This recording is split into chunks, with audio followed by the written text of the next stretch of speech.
फिर स्त्री पुरुष के विषय को अगले मंत्र में कहते हैं। भावार्थ, जो मनुष्य संपूर्ण स्त्री पुरुषों को यौवनावस्था युक्त और विद्वान करते हैं, वे प्रशंसा करने योग्य, कल्याणकारी और दृढ़ होते हैं। फिर उपदेशार्थ विषय को अगले मंत्र में कहते हैं। भावार्थ, हे मनुष्यों, अपराध, अनपराध तथा सत्य और असत्य को कौन जानता है? यह हम पूछते हैं जो प्रमाद से रहित और परमेश्वर के भक्त होते हैं। भावार्थ, जो विद्वान जन धर्मयुक्त व्यवहारों में मनुष्य को प्रेरणा करके बुद्धिमान करते हैं, वे धन्य होते हैं। भावार्थ, हे मनुष्यों, वे ही संसार में परोपकार के लिए वर्तमान हैं, जो न्याय से द्रव्य का संग्रह करते हैं। भावार्थ, इस मंत्र में उपमा अलंकार है। जैसे प्राणियों के सुख के लिए रात्रि है, वैसे ही पति आदिकों के सुख के लिए श्रेष्ठ स्त्री होती है। भावार्थ, सब मनुष्यों को चाहिए कि विद्वान जनों के प्रति यह प्रार्थना करें कि आप लोग हम लोगों को ऐसे उपदेश करो जिससे हम लोगों की इच्छाएं सिद्ध होवें। भावार्थ, इस मंत्र में वाचक् लुप्तोपमा अलंकार है। जैसे सूर्य मेघ का कारण होकर पृथक स्वरूप है, वैसे ही विद्वान सर्वत्र वास करता हुआ भी मोह रहित होता है। इस सूक्त में प्रश्न, उत्तर और वायु आदि के गुण वर्णन करने से इस सूक्त के अर्थ की इससे पूर्व सूक्तार्थ के साथ संगति जाननी चाहिए। यह 61वां सूक्त और 29वां वर्ग समाप्त हुआ। अब 9 ऋचा वाले 62वें सूक्त का आरंभ है। उसके प्रथम मंत्र में सूर्य गुणों को कहते हैं। भावार्थ, हे मनुष्यों, जो यह सूर्य लोक है, वह परमेश्वर से अनेक तत्वों द्वारा रचा गया है। इस कारण अनेक गुणों से युक्त है। उसको तुम लोग यथावत जानो। अब मित्रा वरुण के गुणों को कहते हैं। भावार्थ, हे अध्यापक और उपदेशक जनों, आप दोनों मनुष्यों को रात्रि दिन प्राण, उदान और बिजली विद्याओं को ग्रहण कराइए, जिससे संपूर्ण प्रजाएं आनंदित होवें। भावार्थ, इस मंत्र में वाचक् लुप्तोपमा अलंकार है। हे राजा और मंत्री जनों, आप दोनों प्राण और सूर्य के सदृश वर्ताव कर पृथ्वी के राज्य का पालन कर वैद्य और औषधियों की वृद्धि कर और वृष्टि की उन्नति करके सुख के लिए वर्ताव कीजिए। भावार्थ, जो मनुष्य वाहनों में यंत्र कलाओं को रच के नीचे अग्नि और ऊपर जल स्थापित करके और फिर उस अग्नि को प्रदीप्त करके मार्ग में चलावे, तो बहुत लक्ष्मियां इनको प्राप्त हों। भावार्थ, हे विद्वानों, जैसे प्राण और उदान आदि पवन सब जगत की रक्षा करते हैं, वैसे आप लोग रक्षा करें। भावार्थ, इस मंत्र में वाचक् लुप्तोपमा अलंकार है। हे राजा और मंत्री जन, आप स्वयं धर्मात्मा होकर सहस्त्र शाखा जिसकी, ऐसे राज्य के रक्षण के लिए दुष्टों को दंड देकर और श्रेष्ठों का सत्कार करके यशस्वी होवें। फिर प्रसंग से विद्युत विद्या विषय को अगले मंत्र में कहते हैं। भावार्थ, इस मंत्र में वाचक् लुप्तोपमा अलंकार है। जो मनुष्य श्रेष्ठ व्यवहार में विराजमान बिजली आदि की विद्या को ग्रहण करते हुए गृह के कृत्य में यथावत न्याय को करते हैं, विभाग कर और विभाग देकर कृतकृत्य होते हैं, वे नीति वाले होते हैं। फिर मित्रा वरुण के गुणों को अगले मंत्रों में कहते हैं। भावार्थ, इस मंत्र में वाचक् लुप्तोपमा अलंकार है। जैसे सूर्य के उदय होने पर अंधकार निवृत्त होता और प्रकाश प्रवृत्त होता है, वैसे ही कार्य और कारण रूप विद्या के जानने वाले राजा और मंत्री जन मित्र के सदृश वर्ताव करके दृढ़ न्याय का प्रचार करावें।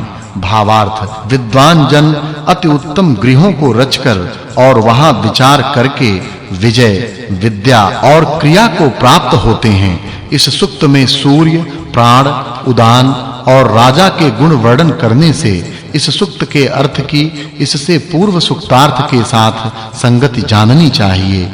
यह श्रीमद् परमहंस परिव्राजकाचार्य श्रीमद् विरजानंद सरस्वती स्वामी जी के शिष्य श्रीमद् दयानंद सरस्वती स्वामी विरचित उत्तम प्रमाण युक्त ऋग्वेद भाष्य के चतुर्थाष्टक में तीसरा अध्याय 41वां वर्ग और पंचम मंडल में 62वां सूक्त समाप्त हुआ। अथ चतुर्थाध्यायारंभः।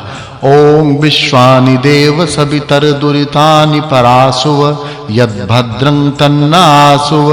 अब चतुर्थाध्याय का आरंभ है और पंचम मंडल में 7 ऋचा वाले 63वें सूक्त का आरंभ है। उसके प्रथम मंत्र में मित्रा वरुण विद्वदिशय को कहते हैं। भावार्थ, जहां धार्मिक विद्वान पुत्र की जैसे वैसे प्रजा की पालना करने वाले राजा आदि होते हैं, वहां उचित काल में वृष्टि और उचित काल में मृत्यु होता है। भावार्थ, इस मंत्र में वाचक् लुप्तोपमा अलंकार है। जैसे वायु और बिजली वर्षा करके सब मनुष्यों को धन और धान्य से युक्त करते हैं, वैसे धार्मिक राजा और प्रजाओं को ऐश्वर्य युक्त करें। भावार्थ, हे प्रजाजनों, जो राजा और मंत्री आदि जन न्याय और विनय से प्रकाशमान, दुष्टों में तेजस्वी और कठोर दंड देने वाले, सूर्य और वायु के सदृश मनोरथों की वृष्टि करने वाले हैं, वे यशस्वी और प्रजाओं के प्रिय होते हैं। भावार्थ,